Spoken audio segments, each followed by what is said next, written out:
Mesdames et messieurs, chers téléspectateurs, bonjour, bienvenue sur votre émission Droit et Devoir, l'émission qui met le droit à votre disposition en français facile. Aujourd'hui, nous recevons pour vous quelqu'un que vous connaissez déjà, Monsieur Tikada Tankpinou Mobilou. Bonsoir. Bonsoir, monsieur le journaliste. Comment portez-vous? Très bien, nous sommes heureux de vous revoir sur notre plateau. Merci bien, c'est un plaisir partagé. Merci beaucoup. Comme vous le savez, chers téléspectateurs, nous avons commencé un thème la semaine passée, un thème qui est d'une importance capitale dans un pays comme le nôtre. Il s'agit de la succession. Maître, la dernière fois, vous nous avez expliqué les difficultés que vous rencontrez en matière de succession au Bénin. Est-ce que vous pouvez déjà nous dire en quelques mots ce que c'est que la succession et les problèmes que cela pose? D'accord, de façon ramassée. Merci bien, monsieur le journaliste. Comme nous l'avions dit la fois dernière, que la succession, c'est un mode de transmission des biens appartenant à une personne qui est décédée, que nous appelons le découyus. Et ce patrimoine-là qui va passer dans le patrimoine des personnes vivantes que nous avons appelé héritiers. Donc voilà. Premièrement, j'avais dit que lorsque nous parlons de la succession, voyez, il y a deux accessions à retenir. Oui. Comme la première accession, ce que je viens de dire, qui est un mode de transmission des biens d'une personne décédée au profit des personnes qui sont vivantes, que nous allons appeler plus tard héritiers. Et aussi, la deuxième accession, nous avons dit que c'est l'ensemble des biens laissés par le découyus, le défunt en question. Alors, c'est vrai que les problèmes que soulève le règlement des successions en Afrique et particulièrement au Bénin sont divers et variés. Parce que déjà, il faut noter que nous avons deux formes de succession. Ouais, la succession sans testament, que nous appelons la succession ab intesta. Oui, là, c'est pour dire tout simplement que le défunt n'a pas laissé de testament. Et la deuxième forme qui est appelée la succession testamentaire. Donc, dans ce cas, c'est que vous avez un testament en présence. Alors, lorsque vous êtes dans le premier cas, succession sans testament, il y a plusieurs difficultés qui sont présentes. D'abord, au niveau de la détermination des héritiers et au niveau de la détermination des biens. En fait, je veux dire, l'inventaire des biens laissés par le défunt. Vous voyez, il y a aussi des problèmes qui sont liés au partage, les problèmes d'abord liés à la liquidation de la succession, etc. etc. Okay. Et au niveau du testament aussi, il y a pas mal de problèmes qu'on pourrait également rencontrer. Okay. Donc, c'est ce que je pourrais dire de façon superficielle. Merci beaucoup pour ce rappel. Merci. La dernière fois, vous avez commencé par nous parler de l'indignité. Est-ce que vous pouvez nous rappeler brièvement ce que c'est qu'un indigne? D'accord, merci bien, monsieur le journaliste. Comme nous l'avions dit la fois dernière, nous avons dit pour hériter, en réalité, il faut avoir la capacité successorale et la dignité successorale. Alors, votre question s'inscrit bel et bien dans les conditions requises pour succéder. Donc, vous voulez savoir ce qu'on pourrait entendre par indignité. Indignité, tout simplement, vous savez que c'est une sanction qui frappe un héritier et qui a pour conséquence de l'exclure de la succession. Alors, parlant de l'indignité, le législateur béninois nous a donné deux grandes formes d'indignité qu'on pourrait constater. Nous avons parlé de l'indignité de plein droit ou l'indignité d'office, tout simplement. Vous voyez, pour ceux qui ont été condamnés en qualité d'auteur, co-auteur ou complice pour avoir donné la mort ou tenté de donner la mort ou porter des coups mortels aux défunts. Là, j'ai bien dit que nous sommes là en matière pénale. Vous voyez, j'ai parlé de condamnation, j'ai parlé de condamnation en qualité d'auteur, co-auteur ou complice pour avoir donné la mort ou tenté de donner la mort ou porter des coups mortels aux défunts. Alors, une fois que cette infraction est bien établie et que la personne est condamnée pour l'une des infractions précitées, voilà, la conséquence au plan civil qui relève de la matière successorale, c'est qu'il est exclu de façon d'office de la succession. Alors ensuite, j'avais dit également qu'il y a une autre forme d'indignité que nous appelons les indignités facultatives, ou d'autres appellent ça indignité sur requête. Là, en réalité, c'est vous saisissez le juge et c'est suite à la décision rendue par le juge que la personne serait déclarée indigne. Donc voilà de façon superficielle ce qu'on pourrait retenir des deux formes. Ok, merci maître. Je rappelle que cette émission vise à aider nos concitoyens à comprendre le droit, mais dans un langage facile, de façon terre à terre. Et c'est d'ailleurs ce que vous vous évertuez à faire. Et c'est dans le même sens que je voudrais que vous rappeliez une fois encore. Et pour être indigne, il faut d'abord qu'on soit condamné, mais il faut que ça soit par rapport à celui dont la succession est ouverte. Bien sûr. C'est bien ça. Bien sûr. C'est-à-dire que si j'ai un oncle, si quelqu'un a tué son oncle et que la succession de son papa est ouverte, on ne dira pas qu'il est indigne. Pas du tout. Très bien. Merci beaucoup, maître. Pas du tout. Bien entendu, vous avez dit que les indignes sont exclus de la succession. Je vais vous donner un cas et vous allez opiner là-dessus. Merci. Un héritier qui décide de plein droit d'exclure l'autre héritier. Je suppose qu'ils sont deux frères et le grand frère décide, sur des raisons que lui seul connaît, d'exclure son petit frère de la succession. Est-ce que c'est possible? Alors, il utilise ses facultés de grand frère, son pouvoir, son autorité de grand frère pour décider que, bon, petit frère, toi, tu ne vas pas hériter. Est-ce que c'est possible? Alors, merci bien, monsieur le journaliste. Il y a lieu de rappeler, vous voyez, que cette prérogative n'est pas conférée aux héritiers. En termes simples, il ne revient pas à un héritier d'exclure son co-héritier de la succession. Alors, si vous aviez bien saisi les deux formes d'indignité que nous avons exposées brièvement tout à l'heure, nous avons parlé de l'indignité d'office ou de plein droit. Et nous avons dit à ce niveau, je vous rappelle, que c'est quelqu'un qui a été condamné, vous voyez, en qualité d'auteur, co-auteur ou complice, pour avoir donné la mort ou tenté de donner la mort ou porter des coups mortels au défunt. Alors, nous avons parlé de la condamnation. Cette condamnation, c'est la juridiction. En fait, je vais dire, c'est le tribunal qui a rendu une décision en la matière. Oui. Alors, ici, ce n'est pas le grand frère qui a mais il n'est pas le juge, je veux dire. En fait, le grand frère ne peut pas dire, bon voilà, en vertu des pouvoirs discrétionnaires que lui a, et il décide d'exclure de l'autre. C'est pas possible. Dans la première forme, et dans la deuxième forme également, parlant de l'indignité facultative, là aussi, il faut saisir le juge. Vous voyez, de part et d'autre, tant que vous n'avez pas une décision judiciaire de justice, vous ne pouvez pas exclure quelqu'un de la succession. Okay. Par conséquent, le grand frère n'a pas pouvoir d'exclure son frère de la succession. Merci beaucoup. J'imagine que vous rencontrez des cas du genre où des gens se lèvent pour dire lui il va pas hériter. C'est le moment pour vous, chers téléspectateurs, de comprendre comment quelqu'un peut être déclaré indigne. Je voudrais aussi vous poser un autre cas. Le grand frère dit qu'il a surpris son petit frère en train de remettre la photo de leur papa à un charlatan pour qu'il tue le papa. Et que donc de ce fait, il ne peut pas succéder à leur papa.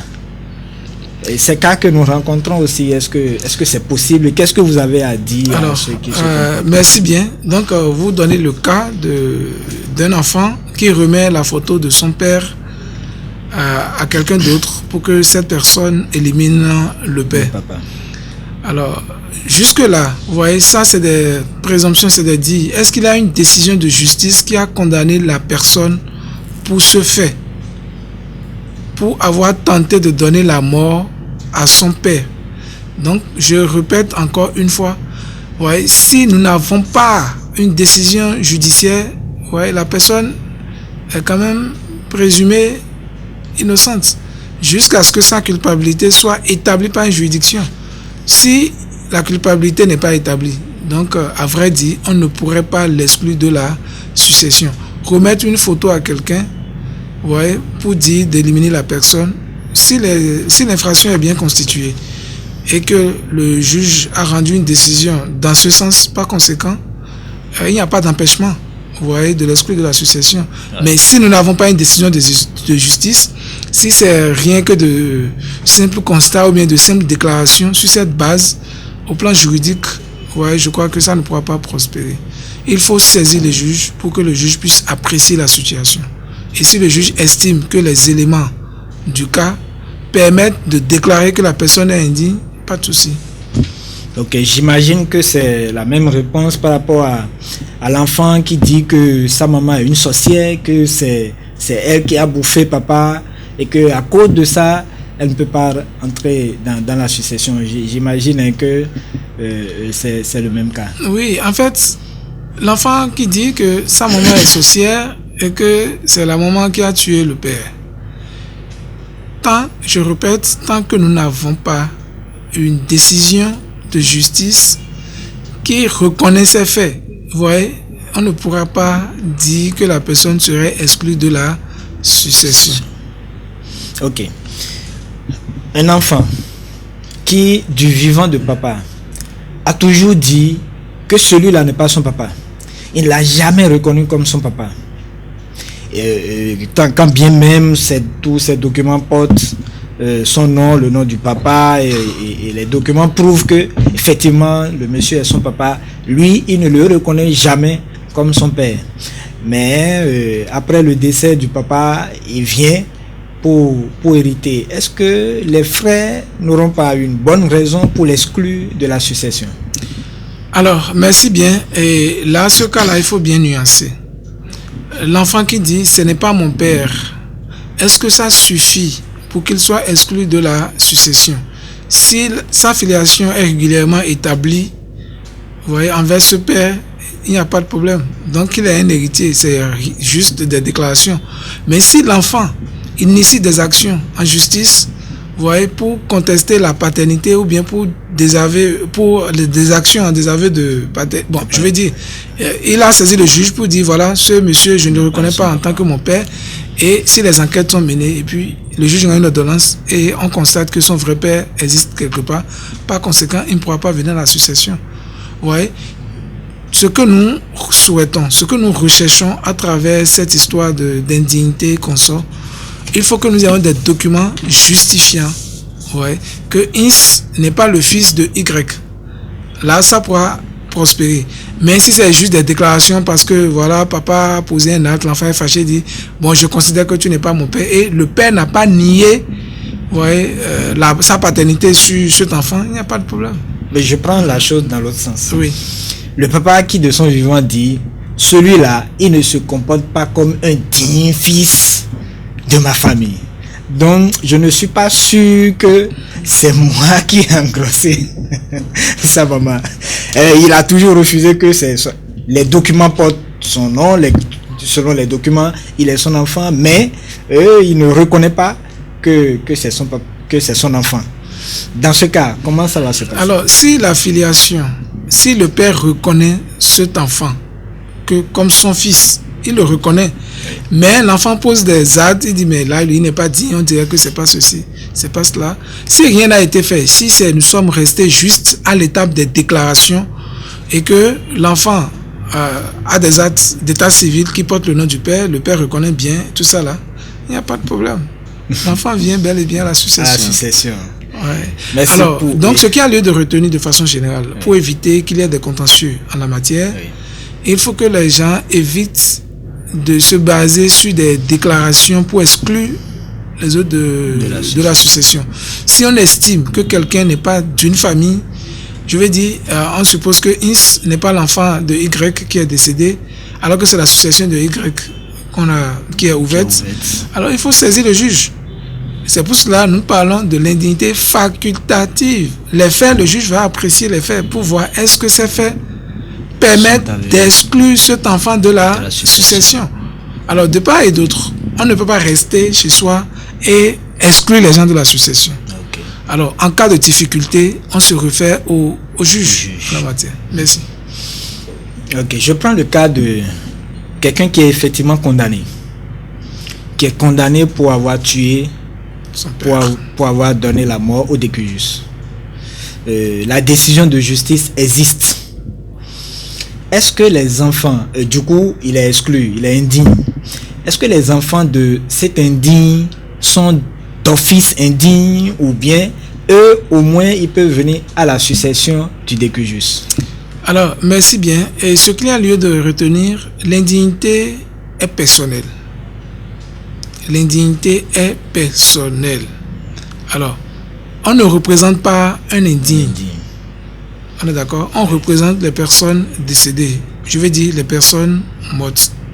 Si la personne est vivante, on ne peut pas représenter cette personne-là. Alors, vous demandez si les héritiers du second rang, je veux dire, oui. Voilà, les petits-fils par exemple, peuvent venir à la succession de leur propre chef. Oui. Alors, on peut venir à la succession de son propre chef si, premier cas, lorsque les héritiers du premier degré, je suppose que tous ces héritiers ont renoncé à la succession, c'est-à-dire que la succession passe en ligne subséquente. Oui. Ligne suivante, je veux dire. Oui. Alors, ceux-là, ils viennent de leur propre chef. Ou soit les héritiers du premier degré sont tous indignes. Donc, la succession passe en ligne subséquente. Par conséquent, ils viennent également de leur propre chef. Alors, tant qu'il y a un héritier du premier degré digne, les héritiers du second degré ne peuvent plus venir de leur propre chef. Je ne sais pas si vous avez bien... moi, oui, mais je ne sais pas si mes téléspectateurs ont bien compris, surtout la notion de degré. Est-ce que vous pouvez expliquer, monnayer un peu plus cette partie? Bon, en réalité, lorsque je parle de degré dans le cas de...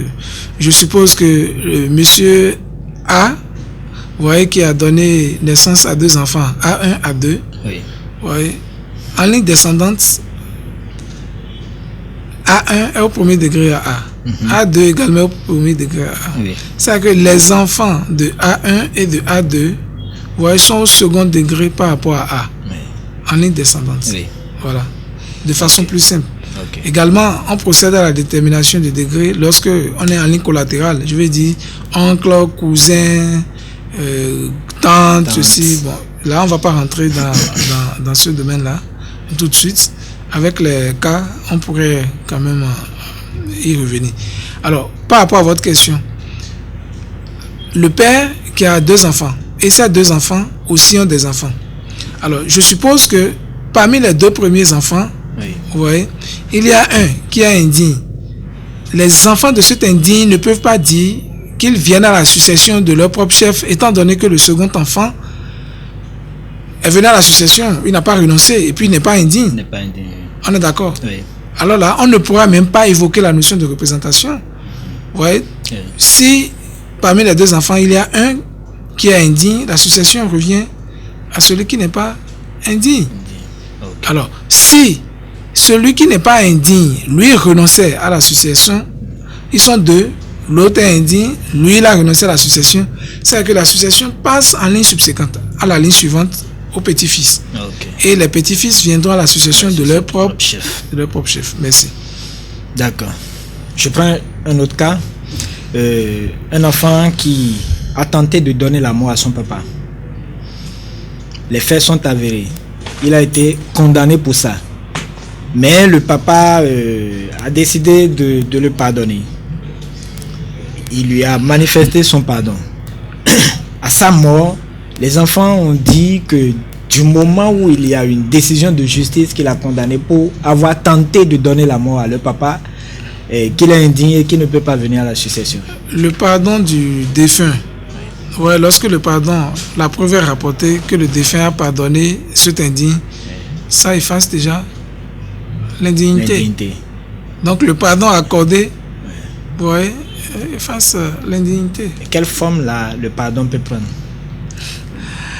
Alors, le pardon, l'essentiel, c'est de rapporter la preuve qu'il y a eu pardon. Okay. On est d'accord? Voilà. Okay. Merci, maître. Nous allons passer aux options successorales. Merci. Dites-nous, quelles sont les options successorales qui existent dans le droit positif béninois? Ok. Merci bien, monsieur le journaliste. Alors, le législateur béninois a prévu 3 options. La première, c'est l'acceptation pure et simple de la succession. La deuxième, l'acceptation de la succession sous bénéfice d'inventaire. Et la troisième, c'est la renonciation. D'accord. Ce sont ces trois options que le législateur béninois, ces trois possibilités que les héritiers disposent pour venir, pour opter. Ok, donc nous avons l'acceptation pure et simple. On accepte purement et simplement la succession. On accepte sous bénéfice d'inventaire ou on pourrait renoncer à la succession. Expliquez-nous brièvement l'acceptation pure et simple. Alors, accepter purement et simplement, ça veut dire quoi? Accepter les biens laissés par le défunt et les dettes. Donc, sans vouloir chercher à comprendre est-ce que les dettes dépassent les actifs, je veux dire, est-ce que le passif dépasse l'actif, est-ce que ceci, est-ce que vous acceptez purement et simplement. Oui, vous acceptez même au-delà de ce que vous avez recueilli de la succession.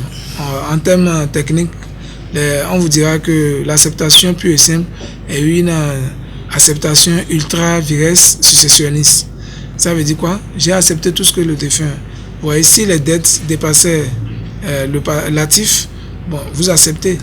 Si le passif, si l'actif dépasse le passif, on accepte. Ouais. Donc vous acceptez purement et simplement la succession. Donc il n'y a pas de problème. Ok.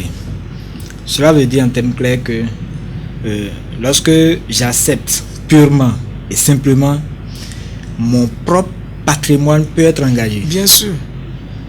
Votre propre patrimoine pourrait être engagé lorsque, par exemple, le bien, en fait, je veux dire le patrimoine que vous avez accepté purement et simplement, si le passif dépasse l'actif et que vous avez accepté, et là, les héritiers, en fait, je veux dire les créanciers de vos feux pères ou bien de votre feu mère, ils peuvent quand même vous saisir pour être désintéressés. Par conséquent, lorsqu'on accepte simplement et purement la succession, on peut engager son patrimoine. Okay. Voilà. D'accord. Merci beaucoup, merci beaucoup. Et l'acceptation sous bénéfice d'inventaire? Alors, bénéfice d'inventaire, c'est-à-dire quoi? On prend le patrimoine, on enlève les dettes. C'est-à-dire quoi? Les dettes sont purgées de l'actif et c'est le reste qu'on prend. Ouais, c'est pour ça qu'on dit sous bénéfice d'inventaire. On fait l'inventaire. Actif moins le passif, le reste on prend. Ok. On est d'accord. Okay. Voilà. Autrement, c'est que on voit les biens que le DQJUS a laissés. Il a tel immeuble, il a telle voiture, on évalue, et il doit 50 millions à une institution de microfinance ou à une banque. On enlève ses dettes et le reste, le solde, voilà. C'est ça qui vient. C'est ça qu'on prend. Pour le partage. Bien sûr. Okay. Cet héritier-là, c'est ça qu'il prend. Ok. Et la renonciation? Alors, renonciation, comme son nom le dit, c'est que vous renoncez à la succession. Ça veut dire quoi? Vous ne prenez rien dans cette succession. Oui, et pour renoncer, il y a des formalités à remplir. Alors, il faut aller faire la déclaration au greffe du tribunal du lieu où la succession a été ouverte. Et une fois que vous avez rempli ces formalités, vous êtes considéré comme une personne étrangère à la succession. Donc, il n'y a rien à prendre dans la succession. Voilà. Ok. Au vu de vos explications sur la renonciation, on comprend alors que ceux qui disent tu as déjà renoncé, donc tu n'as rien à voir, alors qu'il a juste dit qu'il renonce, mais il n'a jamais fait les formalités qu'il faut au greffe. Quand quelqu'un dit il a renoncé alors qu'il n'a pas eu ces formalités, ça veut dire que ça ne sert de rien. Non, en réalité, le législateur a prévu la forme requise pour parler de renonciation. On demande de faire une déclaration au greffe du tribunal du lieu où la succession a été ouverte. Alors, tant que la déclaration n'est pas faite, est-ce qu'on peut dire que la personne a renoncé à la succession? C'est non. Donc, la renonciation se constate par un acte. Voilà, c'est ce qu'on pourrait dire. Merci beaucoup. Merci bien. Je voudrais vous demander quelque chose.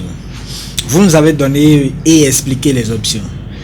Est-ce qu'un enfant peut dire, alors que le papa est encore vivant, je prends une option, je renonce. Il écrit il dit je renonce à la succession de mon papa, peut-être parce qu'ils ont eu un malentendu, il y a eu un conflit entre eux, il dit bon je renonce, quand tu vas mourir là je renonce, il écrit, est-ce que ça a une valeur? Alors, bon, c'est vrai que vous avez pris l'exemple du papa. Je ne sais pas pourquoi c'est le papa que vous pensez qu'il doit partir en premier. Alors, en réalité, lorsque la succession n'est pas ouverte, vous ne pouvez pas faire une option. Tout ce que l'enfant déclare, parce que la succession n'est pas ouverte. Et il dit, bon, voilà que lui va renoncer. C'est Dieu seul qui sait celui qui va partir premièrement. On est d'accord. Oui. Donc, cette déclaration, ça n'a pas de valeur. Ça n'a pas de valeur. Ça n'a pas de valeur. Oui. Si... Parce que la succession n'est pas ouverte. Ok. Tant que la succession n'est pas ouverte, aucune option n'est possible. Merci beaucoup, maître.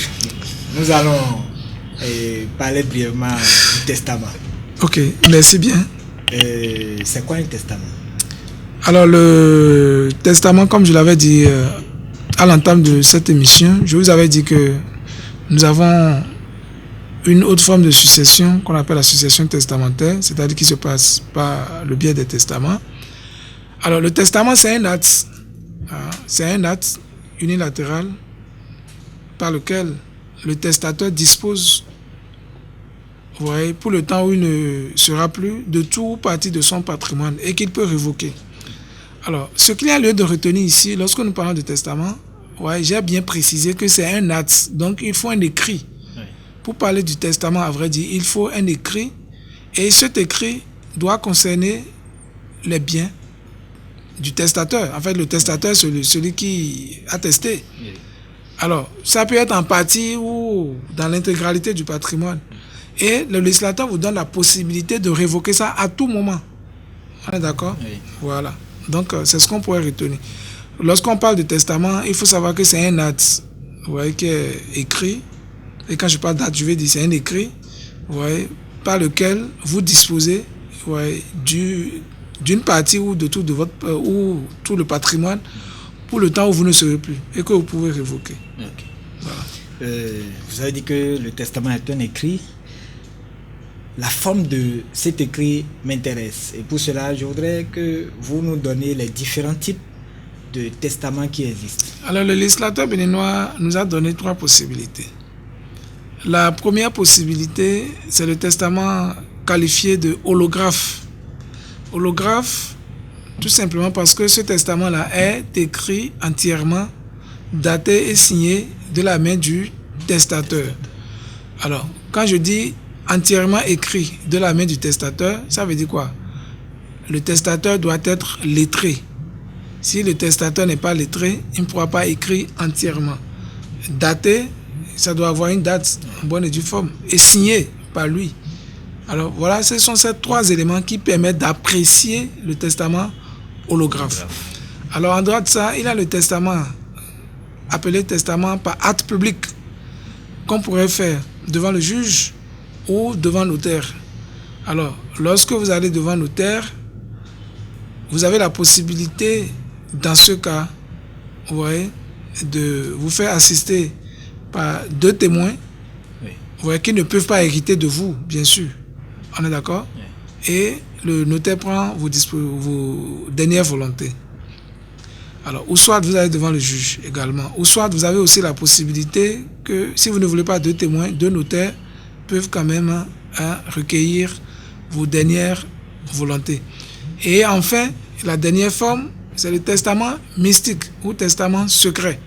Dans ce cas, le notaire même, ou bien le juge ne connaît pas le contenu de ce que vous avez mis, vous voyez, dans vos écrits.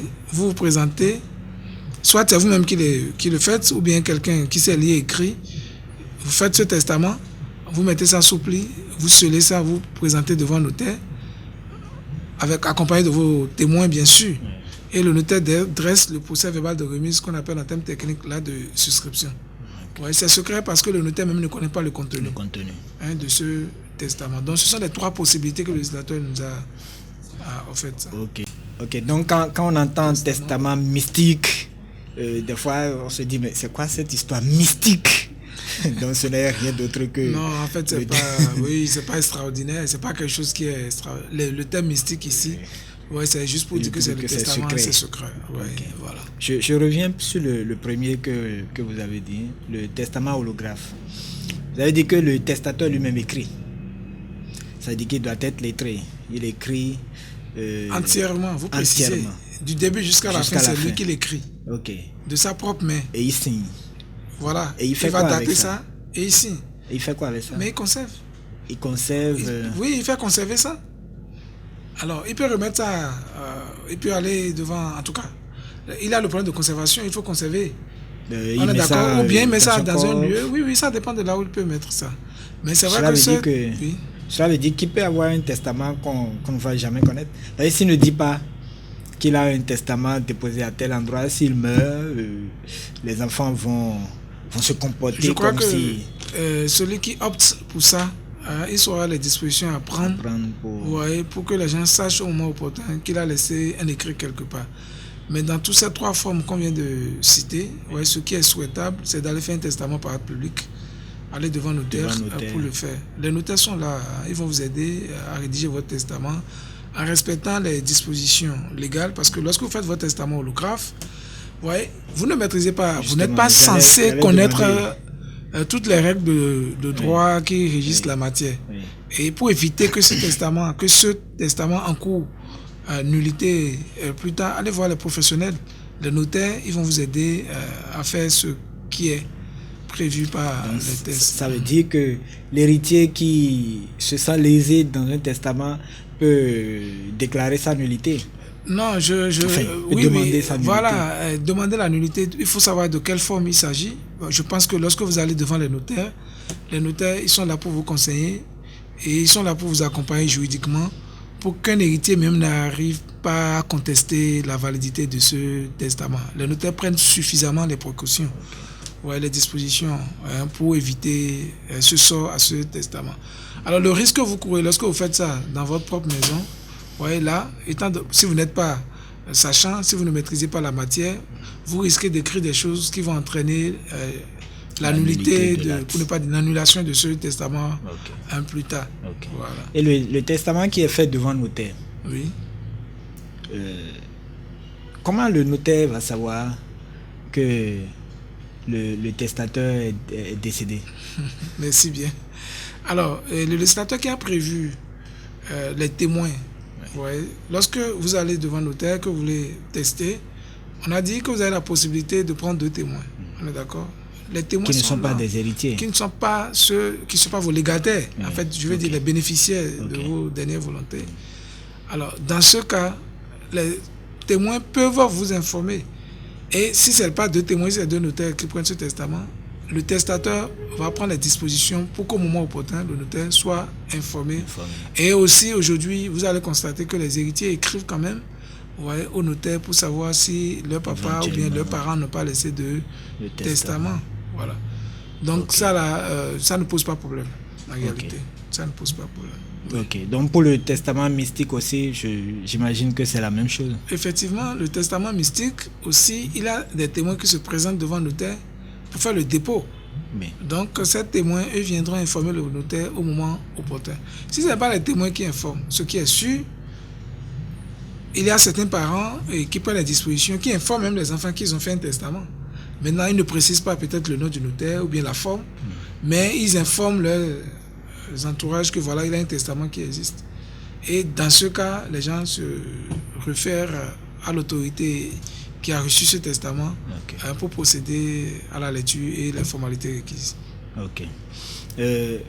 Quelqu'un fait son testament et avant de mourir, il vend un des biens qu'il a, qui fait partie de son testament.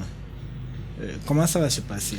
Alors, si le bien est vendu, alors que le bien figure dans son testament, cette clause est caduque. On ne pourra pas quand même faire triompher ça. Voilà, je vous disais au début que le testament, c'est un acte essentiellement révocable. Alors, quand vous faites votre testament, vous pouvez aller, vous vendez le bien, allez voir votre notaire, ou bien si c'est holographe que vous avez fait, reprenez. Pour faire sortir de ce bien de votre patrimoine, d'ailleurs c'est parti parce que c'est vendu, vous avez dit. Donc il faut l'enlever de votre testament. Vous comprenez? Donc c'est comme ça. si les biens n'existent plus dans votre patrimoine, à quoi bon les laisser dans le... Alors, si au cas où vous n'avez rien dit à personne et que soit la personne est frappée par une maladie qui ne lui permet plus d'aller voir, ça, cette clause, on ne pourra pas faire prospérer, ça, on ne pourra pas les mettre en œuvre. Okay. Est-ce qu'il y a des gens qui sont exclus ou qui doivent être exclus des bénéficiaires d'un testament? Alors, le bénéficiaire qui pourrait-on, oui, le législateur a prévu des cas pour ça, des gens qui peuvent être, qui ne peuvent pas bénéficier. De ça. Donc je crois que pour la séance prochaine, on va revenir. On va rentrer en détail là-dessus. Ok. Je vais vous poser une dernière question peut-être. Est-ce qu'il y a une langue qui est exigée pour la rédaction du testament? Grande question. Lorsque vous allez devant le notaire, par exemple, le notaire officie dans quelle langue? Quand on prend le cas du Bénin? En français. En français. Donc le notaire va rédiger le testament dans quelle langue? En français. Est-ce que le notaire peut rédiger son testament en arabe ou en espagnol? Ou en espagnol. Donc en réalité, vous voyez, c'est des choses qui pourraient entraîner quelques difficultés. Raison pour laquelle, lorsque vous voulez tester, allez voir les professionnels. Ouais, ils vont vous aider à faire ce qui est bien et vous allez le faire en français, ce que tout le monde pourrait comprendre. On est d'accord. Merci beaucoup. Alors, merci bien, je vous remercie infiniment. Je tiens à préciser que l'histoire du testament aussi soulève assez de difficultés. Le testament oral n'existe pas au Bénin, ce n'est pas reconnu par nos tests. C'est vrai, vous allez entendre les gens vous diront que oui, avant de mourir, elle-même, elle a dit, ou bien il a dit que c'est ceci, c'est cela. Ça, ce n'est pas encore un testament. Le testament, c'est un acte. Il faut un écrit. S'il n'y a pas d'écrit, on ne pourrait pas, à vrai dire qu'il y a testament, il n'y a pas de testament. Donc, les déclarations que les gens font, ces déclarations n'ont pas force de loi. On ne pourrait pas considérer ces déclarations comme des testaments. En droit positif béninois, bien sûr. Ok. Merci. Donc vous l'aurez compris, chers téléspectateurs, il ne suffit pas de dire si je meurs et toi tu vas prendre ma voiture, toi tu vas prendre ma maison, ça doit être écrit, sinon ça n'a pas force d'un testament. Merci maître. Nous allons passer au mot de la semaine. Nous avons choisi pour vous aujourd'hui le mot héritier. Au sens large, c'est celui qui succède au défunt par l'effet soit de la loi, soit du testament. Dans un sens plus précis, c'est celui qui succède au défunt en vertu de la seule loi par opposition au légataire institué par testament. Parfois, ce mot désigne les seuls susceptibles qui ont la saisine. Cette définition nous est donnée par le lexique des thèmes juridiques. Maître, vous avez un mot à placer? Alors, merci bien, monsieur le journaliste. Donc, je réitère que je suis avec vous ce soir, pas en qualité de maître, plutôt en qualité de citoyen béninois qui échange sur des questions d'ordre successoral. Merci bien. Merci beaucoup, maître. Merci. Chers téléspectateurs, nous sommes à la fin de ce numéro de Droit et Devoir et je vais vous laisser avec cette citation de Victor Lévy-Beaulieu. L'ignorance nous force à des actions dont on ne comprend ni les causes ni les effets. Merci de nous avoir suivis et au numéro prochain. Que Dieu vous bénisse. Amen.